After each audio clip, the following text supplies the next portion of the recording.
Hello বন্ধুরা, আমার চ্যানেলে তোমাদের সকলকে স্বাগত জানাই। আজ আমি প্রাইমারি পরীক্ষার্থীদের জন্য সাইকোলজি পার্ট থেকে কিছু গুরুত্বপূর্ণ প্রশ্ন আলোচনা করব। প্রথম প্রশ্ন, সাইকোলজি কথাটির অর্থ কী? সাইকোলজি শব্দটি গ্রিক শব্দ সাইকি এবং লোগোস থেকে এসেছে। সাইকি কথার অর্থ হলো আত্মা এবং লোগোস কথার অর্থ হলো বিজ্ঞান, অর্থাৎ সাইকোলজি কথার অর্থ হলো আত্মার বিজ্ঞান। তো সাইকোলজি শব্দটি কোন শব্দ থেকে উৎপত্তি হয়েছে? গ্রিক শব্দ থেকে উৎপত্তি হয়েছে। তো এটি সাইকি এবং লোগোস থেকে এসেছে। সাইকি শব্দের অর্থ হলো আত্মা এবং লোগোস শব্দের অর্থ বিজ্ঞান, অর্থাৎ সাইকোলজি শব্দের অর্থ হলো আত্মার বিজ্ঞান। পরবর্তী প্রশ্ন, প্রথম দিকে মনোবিজ্ঞান কোন শাখার অন্তর্ভুক্ত ছিল? প্রথম দিকে মনোবিজ্ঞান দর্শন শাস্ত্রের অন্তর্ভুক্ত ছিল। তাহলে প্রথম দিকে মনোবিজ্ঞান কোন শাস্ত্রের অন্তর্ভুক্ত ছিল? দর্শন শাস্ত্রের।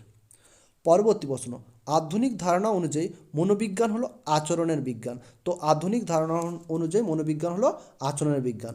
পরবর্তী প্রশ্ন, মনোবিজ্ঞান হলো মনের বিজ্ঞান, উক্তিটি কার? মনোবিজ্ঞান হলো মনের বিজ্ঞান, উক্তিটি হলো হবডিংয়ের।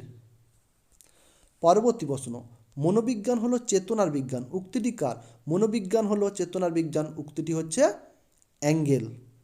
মনোবিজ্ঞান, psychology is the science of consciousness, উক্তিটি হচ্ছে অ্যাঙ্গেল। মনোবিজ্ঞান হলো মানুষের আচরণ সম্পর্কিত বিজ্ঞান, উক্তিটি কার? মনোবিজ্ঞান হলো মানুষের আচরণ সম্পর্কিত বিজ্ঞান, উক্তিটি হচ্ছে জেবি ওয়াটসন। পরবর্তী প্রশ্ন, মনোবিজ্ঞান হলো মানুষের আচরণ সম্পর্কিত বিষয়নিষ্ঠ বিজ্ঞান, উক্তিটি কার? ম্যাকডুগাল। পরবর্তী প্রশ্ন, মনোবিজ্ঞান অনুশীলনের জন্য কে, কবে, কোথায় পরীক্ষাগার স্থাপন করেন? জার্মান মনোবিদ ভুন্ড 1875 সালে জার্মানির লাইপজিগ বিশ্ববিদ্যালয়ে পরীক্ষামূলকভাবে প্রথম মনোবিজ্ঞানের পরীক্ষাগার স্থাপন করেন। পরবর্তী প্রশ্ন, মনোবিজ্ঞানের ধারণার ক্রমটি লিখো।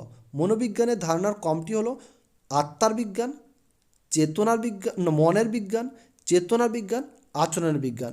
এই প্রশ্নটি খুবই ইম্পর্ট্যান্ট। তাহলে মনোবিজ্ঞানের ধারণার ক্রমটি হলো আত্মার বিজ্ঞান, মনের বিজ্ঞান, চেতনার বিজ্ঞান, আচরণের বিজ্ঞান। পরবর্তী প্রশ্ন, মনোবিজ্ঞান মনোবিদ্যা অধ্যয়নের নিজস্ব পদ্ধতি কোনটি? মনোবিদ্যা অধ্যয়নের নিজস্ব পদ্ধতিটি হলো অন্তর্দর্শন। তো মনোবিদ্যা অধ্যয়নের নিজস্ব পদ্ধতি কোনটি? অন্তর্দর্শন। পরবর্তী প্রশ্ন, মনোবিজ্ঞানের সর্বাধুনিক দৃষ্টিভঙ্গি কোনটি? মনোবিজ্ঞানের সর্বাধুনিক দৃষ্টিভঙ্গি হলো মানবতাবাদ। পরবর্তী প্রশ্ন, ব্যান্ডেল হাইপোথিসিস মনস্তত্ত্বের কোন দৃষ্টিভঙ্গিতে বিশেষভাবে উল্লেখিত আছে? তাহলে ব্যান্ডেল হাইপোথিসিস আচরণবাদে উল্লেখ আছে। পরবর্তী প্রশ্ন, মনোবিজ্ঞানকে আত্মার বিজ্ঞান বলে কে অভিহিত করেছেন? মনোবিজ্ঞানকে আত্মার বিজ্ঞান বলে অভিহিত করেছেন এরিস্টটল। পরবর্তী প্রশ্ন,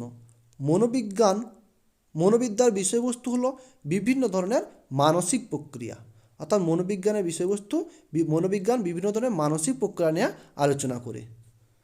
পরবর্তী প্রশ্ন, মনোবিজ্ঞান প্রথমে আত্মাকে হারিয়েছে, তারপর হারিয়েছে তার মন, তারপর চেতনাও হারিয়েছে, কিন্তু তার মধ্যে এক প্রকার আচরণ রয়ে গেছে, উক্তিটি কোন মনোবিদের? উডসওয়ার্থ। পরবর্তী প্রশ্ন, মনোবিদ্যার আদিপুরুষ কাকে বলা হয়? মনোবিদ্যার আদিপুরুষ বলা হয় এরিস্টটলকে। পরবর্তী প্রশ্ন, চেতনার মধ্য দিয়ে আমরা মনের অস্তিত্ব উপলব্ধি করি, উক্তিটি কার? William James. পরবর্তী প্রশ্ন, মনোবিজ্ঞানের উপর ভিত্তি করে প্রথম শিক্ষা পদ্ধতি গড়ে তোলেন কোন বিজ্ঞানী? জার্মান বিজ্ঞানী জোহান হারবার্ট। তাহলে মনোবিজ্ঞানের উপর ভিত্তি করে প্রথম শিক্ষা পদ্ধতি গড়ে তোলেন জার্মান বিজ্ঞানী জোহান হারবার্ট। পরবর্তী প্রশ্ন, the teacher teaches John Latin, উক্তিটি কার? উক্তিটি অ্যাডামসের। The teacher teaches John Latin, উক্তিটি অ্যাডামসের। পরবর্তী প্রশ্ন, the textbook of psychology গ্রন্থের লেখককে? টেক্সট বুক অফ সাইকোলজি গ্রন্থের লেখক মেরি অ্যালেন ফোলে। পরবর্তী প্রশ্ন, life is byproduct of activities and education is born out of this activities, উক্তিটি কার? John Dewey. পরবর্তী প্রশ্ন, a child is a book which the teacher is to learn, হবে is to learn from page to page, উক্তিটি কার? Adams. পরবর্তী প্রশ্ন, মনোবিজ্ঞানের উপর ভিত্তি করে কে প্রথম শিক্ষা পদ্ধতি গড়ে তোলেন? মনোবিজ্ঞানের উপর ভিত্তি করে শিক্ষা পদ্ধতি গড়ে তোলেন জোয়ান হারবার্ট। কিন্ডারগার্টেন শিক্ষা পদ্ধতির উদ্ভাবককে?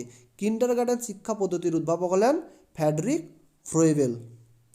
পরবর্তী প্রশ্ন, সক্রিয়তা ভিত্তিক শিক্ষার অপর নাম কি? সক্রিয়তা ভিত্তিক শিক্ষার অপর নাম ক্রীড়াভিত্তিক শিক্ষা।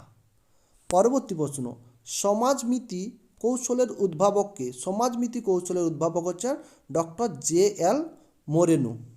পরবর্তী প্রশ্ন, মনোবিজ্ঞানের উপর ভিত্তি করে প্রথম শিক্ষা পদ্ধতি গড়ে তোলেন কোন দেশের বিজ্ঞানী? জার্মান বিজ্ঞানী। তো মনোবিজ্ঞানের উপর ভিত্তি করে প্রথম শিক্ষা পদ্ধতি গড়ে তোলেন জার্মান বিজ্ঞানী। পরবর্তী প্রশ্ন, শিক্ষা মনোবিজ্ঞান হলো মনোবিজ্ঞানের সেই শাখা যা শিখন ও শিখন নিয়ে আলোচনা করে। উক্তিটি কার? অ্যাঙ্গেল।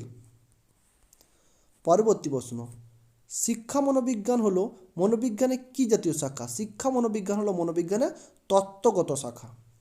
পরবর্তী প্রশ্ন, শ্রেণী শিক্ষণের ক্ষেত্রে কোন নীতি বিশেষভাবে অবলম্বন করা প্রয়োজন? শ্রেণী শিক্ষণের ক্ষেত্রে ব্যক্তি স্বাতন্ত্র্যের নীতি অবলম্বন করা প্রয়োজন। পরবর্তী প্রশ্ন, আচরণবাদের জনককে? আচরণবাদের জনক হচ্ছেন ওয়াটসন।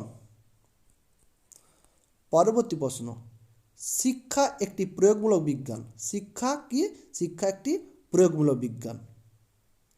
পরবর্তী প্রশ্ন, শিক্ষা মনোবিজ্ঞান হলো একটি বহুমুখী প্রক্রিয়া। শিক্ষা মনোবিজ্ঞান হলো একটি বহুমুখী প্রক্রিয়া। পরবর্তী প্রশ্ন, শিক্ষা মনোবিজ্ঞানের পদ্ধতি হিসেবে সর্বাপেক্ষা বিজ্ঞানসম্মত পদ্ধতি কোনটি? শিক্ষা মনোবিজ্ঞানের পদ্ধতি হিসেবে সর্বাপেক্ষা বিজ্ঞানসম্মত পদ্ধতি হলো পরীক্ষামূলক পদ্ধতি। পরবর্তী প্রশ্ন, আমি শিক্ষাকে মনোবিজ্ঞানসম্মত করতে চাই। I want to psychologise education. উক্তিটি কার? পেস্তালসি। পরবর্তী প্রশ্ন, শিক্ষা মনোবিজ্ঞান হলো মনোবিজ্ঞানের একটি ফলিত শাখা। তাহলে শিক্ষা মনোবিজ্ঞান কি? শিক্ষা মনোবিজ্ঞান হলো মনোবিজ্ঞানের একটি ফলিত শাখা। পরবর্তী প্রশ্ন, শিক্ষাক্ষেত্রে মনোবিজ্ঞানের প্রয়োগ শুরু হয় অষ্টাদশ শতাব্দীর কোন বিখ্যাত চিন্তাবিদের সময় থেকে? তাহলে শিক্ষাক্ষেত্রে মনোবিজ্ঞানের প্রয়োগ শুরু হয় অষ্টাদশ শতাব্দীর রুশোর সময় থেকে। পরবর্তী প্রশ্ন, ক্রীড়াভিত্তিক শিক্ষা আসলে কি? ক্রীড়াভিত্তিক শিক্ষা আসলে সক্রিয়তা ভিত্তিক শিক্ষা। পরবর্তী প্রশ্ন, শিক্ষক শিক্ষিকার আচরণ কেমন হওয়া উচিত? শিক্ষক শিক্ষিকার আচরণ অনুসরণযোগ্য হওয়া উচিত। পরবর্তী প্রশ্ন, ডেমোক্রেসি অ্যান্ড এডুকেশন গ্রন্থটি কার লেখা? ডেমোক্রেসি অ্যান্ড এডুকেশন গ্রন্থটি জন ডিউইর লেখা। পরবর্তী প্রশ্ন, সামাজিক চুক্তিনীতির প্রবর্তককে? সামাজিক চুক্তিনীতির প্রবর্তক হলেন হেগেল। পরবর্তী প্রশ্ন, রিপাবলিক গ্রন্থটি কার লেখা? রিপাবলিক গ্রন্থটি প্লেটোর লেখা। পরবর্তী প্রশ্ন, চরিত্র গঠন হলো শিক্ষার চরম আদর্শ। উক্তিটি কার? উক্তিটি হারবার্ট। ভিডিওটি সম্পূর্ণ দেখার জন্য ধন্যবাদ। এখনও যারা আমার চ্যানেলটি সাবস্ক্রাইব করেনি সাবস্ক্রাইব করে নাও এবং ডেসক্রিপশানে প্রাইমারি সংক্রান্ত পূর্ববর্তী বিভিন্ন ভিডিওর লিঙ্ক দেওয়া আছে।